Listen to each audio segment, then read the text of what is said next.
నేను వినలేదు. ఇప్పుడు కాంగ్రెస్ పార్టీ అంత పొలిటికల్ డ్రామా అంతా కాంగ్రెస్ పార్టీదే. ఆ కవితక్క విషయం కూడా కాంగ్రెస్ పార్టీదే. కల్వకుంట్ల ఆర్ట్స్ క్రియేషన్స్ ఆధ్వర్యంలో సినిమా నడుస్తుంది తెలంగాణ రాష్ట్రంలో. ఇప్పుడు తీన్ పత్తా అన్నాము చూసి చాలా మంది, తీన్ పత్తా పత్తల ఇప్పుడు చార్ పత్తా ఆట నడుస్తుంది తెలంగాణ రాష్ట్రంలో. కల్వకుంట్ల ఆర్ట్స్ క్రియేషన్ ఆధ్వర్యంలో చార్ పత్తా ఆట నడుస్తుంది. హరీష్ రావు గారు, కవిత గారు, కేటీఆర్ గారు, సంతోష్ రావు గారు చార్ పత్తా ఆట నడుస్తున్నది.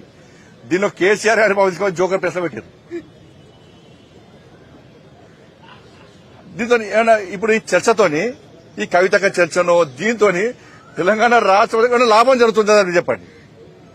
ఇదో సమస్య అనేది. తెలంగాణ రాష్ట్ర ప్రజలు తెలంగాణ రాష్ట్రంలో మీడియాలో డిబేట్ పెట్టి చర్చించే సమస్య అనేది చెప్పండి. ఇంకా 6 గ్యారెంటీల గురించి చర్చ జరగాలని గీ లెటర్లు చిట్ చాట్ల పేరుతోని ఇదేం పద్ధతి? వాళ్ళ బీఆర్ఎస్ పార్టీని మీరు గతంలో మీరు అబ్జర్వ్ చేయండి. బీఆర్ఎస్ పార్టీకి సంబంధించిన శాసనసభ్యులు చాలా మంది బీజేపీకి టచ్ లోకి వచ్చినప్పుడు బీఆర్ఎస్ పార్టీ ప్రభుత్వ ఆధ్వర్యంలో కేసీఆర్ గారు చేస్తుంటే టక్కన మీటింగ్ పెట్టి మనం బీజేపీతో కలుస్తున్నామే, నాకు కేంద్ర మంత్రి ఇస్తున్నా చెప్పుకోవడం లేదా? ఒక గదే జిమ్మికులు ఇవన్నీ కూడా. బీఆర్ఎస్ బీజేపీ కలవడం అనేది అసలు బీఆర్ఎస్ మేము ఎందుకు పట్టించుకుంటామన్నా? అది ఫామ్ హౌస్ పార్టీ, కుటుంబ పార్టీ, అవినీతి పార్టీ.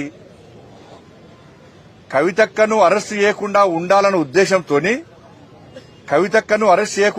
ఉద్దేశంతో బీఆర్ఎస్ బీజేపీతో కలవడానికి ప్రయత్నం చేసింది. కానీ మేము దరిదాపులో రానియాలి, మేము వాళ్ళని దరిదాపులో రానియాలి బీఆర్ఎస్ పార్టీని. ఈ అవినీతి పార్టీకి అవినీతి వ్యతిరేకం. మేము అవినీతి మచ్చలే కూడా దేశాన్ని పాలిస్తున్నాం. 16 రాష్ట్రాలు 16 రాష్ట్రాలు అవినీతి మచ్చలే ప్రభుత్వాలను కొనసాగిస్తున్నాం. మేము దాని వ్యతిరేకం. మేము కుటుంబ పాలనకు వ్యతిరేకం. మేము ఈ దేశంలో కాంగ్రెస్ పార్టీ కుటుంబ పాలన వ్యతిరేకంగా ఫైట్ చేస్తున్నాం. కానీ బీఆర్ఎస్ పార్టీని ఏ విధంగా మేము చేసుకుంటాం? కాబట్టి ఈ చార్ పత్తా ఆట గురించి చర్చించాల్సిన అవసరం లేదు. మళ్ళీ ప్రజలకు విజ్ఞప్తి చేస్తున్నా, గౌరవ మీడియా సోదరులకు విజ్ఞప్తి చేస్తున్నా, దయచేసి 6 గ్యారెంటీల గురించి చర్చ జరపండి. ఇది కాంగ్రెస్ ప్రొడక్షన్. దీనికంతా కూడా దీని ప్రొడ్యూసర్ ఎవరంటే కాంగ్రెస్ పార్టీ ప్రొడ్యూసర్. దీనికి డైరెక్షన్ కూడా కాంగ్రెస్ పార్టీదే.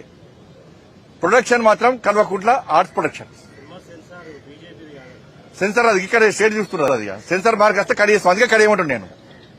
అందుకే బంజారీ చార్ పత్తా దీంతో ప్రజలకు ఏం లాభం దీంతో అంటున్నాను నేను. అసలే కలుపుకోం. అరే అవినీతి పార్టీ, అది కుటుంబ పార్టీ, ఏ విధంగా కలుపుకుంటాం? ఆ చర్చనే లేదు. మీరు ఒకటే ఆలోచించండి. మేము కలుపుకుంటే ఎప్పుడో కలుపుకుంటాం. కాంగ్రెస్ పార్టీ బీఆర్ఎస్ కలిసి పనిచేసినాయి. ఎన్నికల్లో పోటీ చేసిర్రు, అధికారం కూడా పంచుకున్నారు. మేము ఎప్పుడన్నా పంచుకున్నామా?